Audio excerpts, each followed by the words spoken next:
ये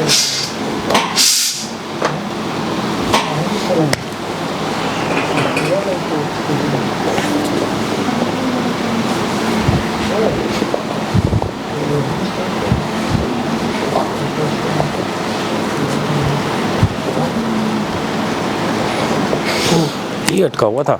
नेक क्लियर है सर, आपका ये वाला था। चेक कर लो अभी।